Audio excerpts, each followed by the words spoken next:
Hello দর্শক, আসসালামু আলাইকুম। Welcome back to my channel. চলে এলাম আরেকটা নতুন রেসিপি নিয়ে। আমার আজকের রেসিপি হচ্ছে এই শীতে লাল টকটকে লাল শাকের রেসিপি। আমি আজকে রুই মাছ দিয়ে এই লাল শাকটা রান্না করেছি। মশলা একদমই নেই, খুবই মজা এই শাকটা। দেখতে যেমন লোভনীয়, খেতে কিন্তু ভীষণ মজা হয়েছে। আশা করছি আমার আজকের এই লাল শাকের রেসিপিটি আপনাদের সবার কাছে ভালো লাগবে। লাল শাক রান্না করার জন্য চুলা একটা প্যান বসিয়ে দিয়েছি, তাতে 2 টেবিল চামচের মতো সয়াবিন তেল দিয়ে দিলাম। এখানে একটা পেঁয়াজকে কুচি করে নিয়েছি, 4-5টা কাঁচামরিচ দিয়েছি, 2-3 ক্রোশ রসুনকে কুচি করে নিয়েছি, সেটা দিয়ে দিলাম।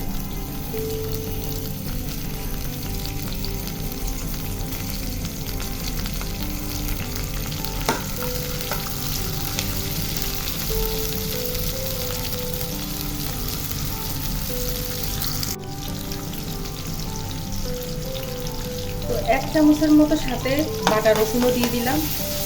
দিয়ে খুব ভালোভাবে মিশিয়ে রসুনের কাঁচা গন্ধ যাওয়া পর্যন্ত অপেক্ষা করব।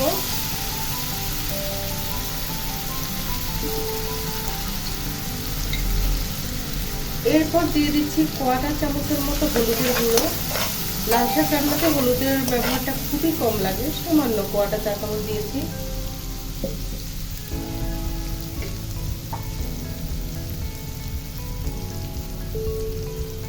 আর 1/2 চামচের মতো মরিচের গুঁড়ো দিয়েছি। দিয়ে খুব ভালোভাবে মিশিয়ে দিচ্ছি। স্বাদ মতো একটু লবণ দিয়ে দিব।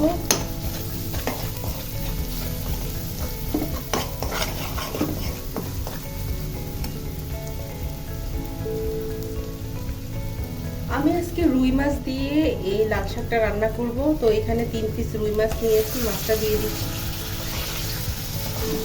দিয়ে তেলের সাথে একটু কষিয়ে নিচ্ছি। আপনারা চাইলে মাছটা ভাজিও করে দিতে পারেন। আমার অন্যান্য তরকারি ভিডিওতে আপনি দেখবেন আমি বেশিরভাগ মাছটা কিন্তু কষিয়ে রান্না করি, এতে করে মাছের স্বাদটা তরকারির ভিতর ঢোকে। আবার কিছু কিছু মাছ যেমন কই মাছ, তারপরে আরও ছোট মাছ, এগুলো তো আর কষিয়ে রান্না করা যায় না। কই মাছটা অবশ্যই ভাজি করে তারপরে রান্না করতে হয়। তো এখন আমি একটু পানি দিয়ে দিচ্ছি।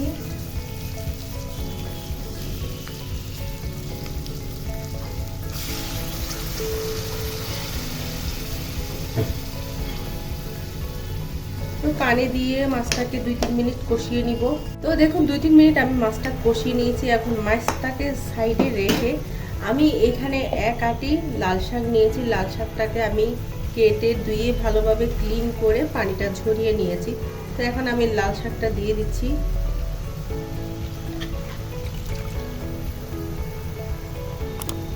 এই শীতে অ্যাভেলেবেল লাল শাক পাওয়া যায়, আপনারা অবশ্যই এভাবে রান্না করবেন, খেতে কিন্তু ভীষণ মজা।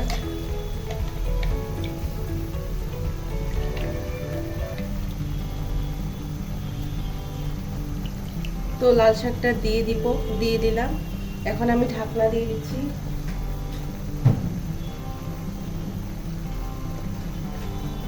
তো আমি ঢাকনা দিয়ে দিচ্ছি, শাকটা নুয়ে আসলে আমি নেড়ে দিব। তো এখন আমি ঢাকনাটা উঠিয়ে দিচ্ছি। শাকটা অনেকটা দুর্বল হয়ে নিচে পড়ে গিয়েছে, এখন আমি খুব ভালোভাবে নেড়ে চেড়ে দিচ্ছি। এখন মাছগুলোকে সুন্দর করে উপরে উঠিয়ে দিচ্ছি।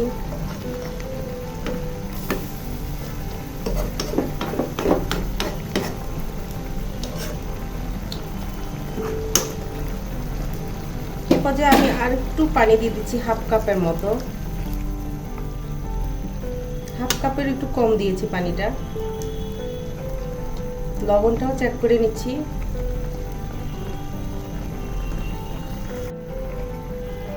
তো পানিটা দিয়ে সবকিছু মিশিয়ে দিলাম। এখন চুলার আঁচটা মিডিয়াম থেকে একটু কমে রেখে আমি শাকটা পুরোপুরি সেদ্ধ করে নিব। তো 5-6 মিনিট রান্না করার পরে দেখুন আমার লাল শাকটা রান্না হয়ে গিয়েছে। চুলার আঁচটা বাড়িয়ে আমি ঝোলটা একটু শুকিয়ে নিয়েছি।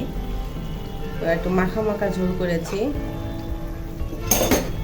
তো এই পর্যায়ে আমি একটু ধনিয়া পাতা কুচি ছিটিয়ে দিচ্ছি।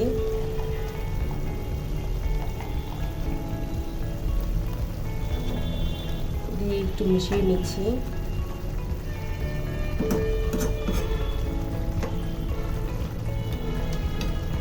খুবই সুন্দর কালার, অনেক লোভনীয় লাগছে। আপনারা আমার মতো শর্টকাটভাবে লাল শাক রান্নাটা করে নেবেন, এই শীতের দিনে খেতে অনেক মজা লাগবে। তা আমার আজকের এই লাল শাকের রেসিপিটি আপনাদের কাছে কেমন লেগেছে? ভালো লাগলে অবশ্যই একটা লাইক দিবেন আর আমার চ্যানেলটিকে সাবস্ক্রাইব করবেন। আজ তাহলে এই পর্যন্ত, সবাই ভালো থাকবেন, আল্লাহ হাফেজ।